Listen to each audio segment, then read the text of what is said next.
அது ரொம்ப யதார்த்தமாக ஒரு நடந்த கதை. இந்த நடந்த கதை 20 பேர்கிட்ட இருந்து ரைட்ஸ் வாங்கியிருக்கோம். 20 பேரும் பாகிஸ்தான் ஜெயிலில் இருந்து வந்தவங்க.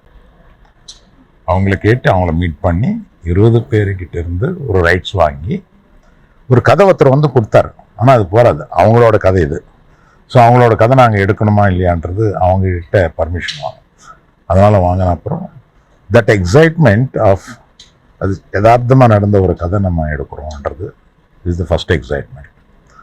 Second is the director. இவர் டைரக்டர் சும்மா படிங்க ஒரு வாட்டி எப்படி இருக்குன்ட்டு ஒரு ஃப்ரெண்ட் மாதிரி தான் நம்ம பன்னி வாசு கேட்டிருக்காரு. கேட்டு அவர் அதை படித்து he lived in it for some time. அப்படியே இருந்து அவர் பண்ணணுன்ட்டு ஒரு ஃப்ரெண்ட்லியாக படித்தது. நம்ம நாங்கள் 2 பேரும் டைரக்டரும் வேற கதை இதுக்குள்ளே நம்ம சூர்யாவுக்கு வந்து ஒரு கதை கூட சொல்லியிருக்காரு. இப்படி ஒரு ஜெர்னி பண்ணும்போது வேணாம் அந்த கதை பண்ணுறேன் நான் இப்போ உடனே அண்டு அது மேலே டெவலப் ஆகிக்கினே வந்தார். வந்து அவர் he's a writer cum director. So develop ஆகி ஃபைனல் வெர்ஷன் சொல்லும்போது எங்களுக்கெல்லாம் எக்ஸைட்மெண்ட்டு.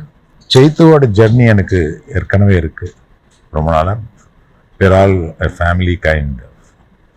அதில் the diamond that is studded and this is darling. So all this have fallen into place. அப்படி தான் நினைக்கிறேன் நான்.